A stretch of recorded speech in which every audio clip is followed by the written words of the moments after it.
테마 5다원주의와 엘리트주의. 1. 정책 결정을 보는 관점은 정책 목표를 달성할 수 있는 여러 수단 중에서 가장 최선의 것을 선택하는 기술적 결정으로 보는 것과 서로 대립하는 이해관계와 선호를 가진 사람들에 의해 이루어지는 정치적 결정, 즉 권력 모형으로 보는 것이 있다. 2. 정책 결정을 권력 모형으로 보는 시각에는 엘리트론, 다원주의와 신다원주의, 하위정부론, 정책 네트워크 모형, 조합주의 이론, 국가론 등이 있다. 3. 다원주의 이론은 기본적으로 이 집단의 활동을 정책 과정의 중심으로 보는 집단과정 이론과 엘리트론에 대한 대안적 권력 이론으로서의 다원적 권력론으로 분류된다. 4. 사회 중심적 접근 방법인 다원주의는 다양한 집단들의 선호를 반영하여 정책이 결정된다고 본다. 5. 다원주의는 특정 집단에 의한 정책 과정의 독점을 부정하며 다양한 집단들의 상호작용을 통한 정치적 균형과 타협을 강조한다. 6.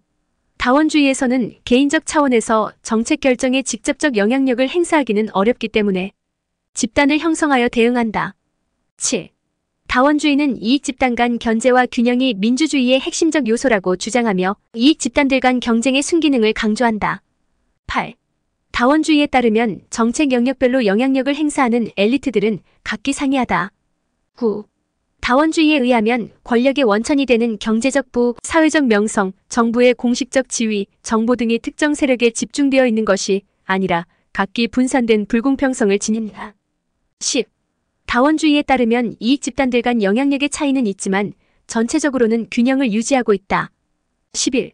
다원주의에 따르면 이익 집단들 간 영향력의 차이는 이익 집단의 규모나 자원과 같은 내부적 요소에 기인한 것이지 정책 과정에 대한 접근 기회의 차이에서 기인한 것은 아니다. 12. 다원주의는 이익 집단들이 상호 경쟁적이지만 기본적으로 게임의 규칙을 준수해야 하는데 합의를 하고 있다고 본다. 13. 벤틀리와 트루만으로 대표되는 이익 집단 이론에 따르면 정치 과정의 핵심은 이익 집단의 활동이므로 정책 과정에서 관료들의 역할은 소극적이다. 14.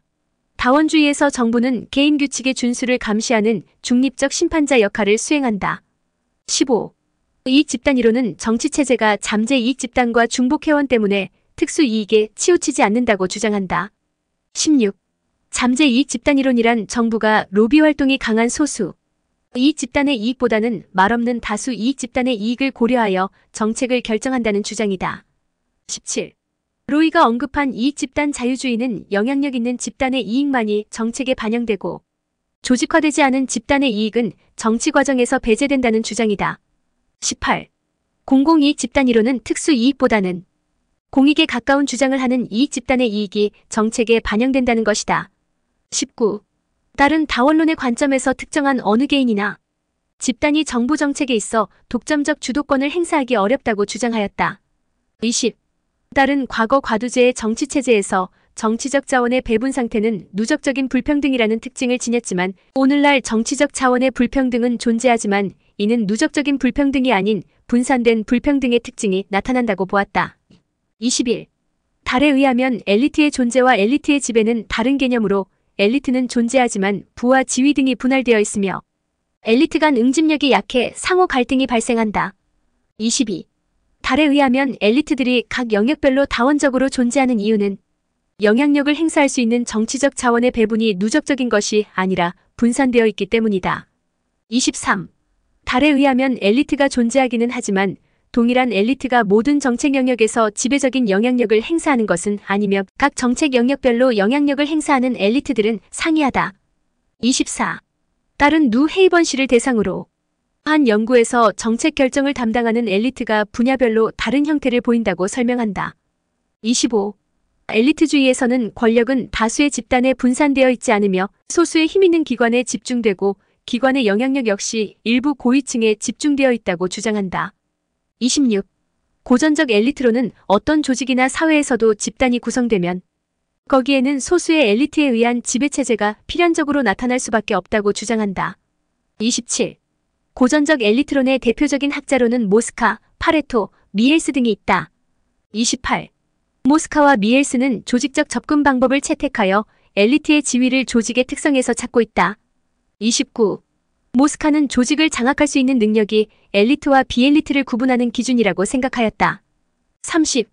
파레토는 엘리트를 각 영역에서 최고 점수를 차지하는 인물로 규정한 후 통치와 연관시켜 통치 엘리트와 비통치 엘리트로 구분하였다. 31. 파레토에 의하면 한 사회에서 핵심적인 정치권력을 장악하고 있는 통치 엘리트와 도전적인 위치에 있는 대항 엘리트 사이의 공방이 전개되면서 정치사회에서 엘리트가 교체되고 순환된다. 32. 밀스와 헌터의 주장은 엘리트의 실체를 지위나 명성으로 조작화하여 실증적으로 규명하였다는 점에서 고전적 엘리트론과는 다른 특성을 보인다. 33. 헌터는 지역사회 연구를 통해 응집력과 동료의식이 강하고 협력적인 경제 엘리트들이 지역사회를 지배한다는 엘리트론을 주장하였다. 34. 헌터의 명성접근법은 사회적 명성이 있는 소수자들이 결정한 정책을 일반 대중이 수용한다는 입장이다. 35.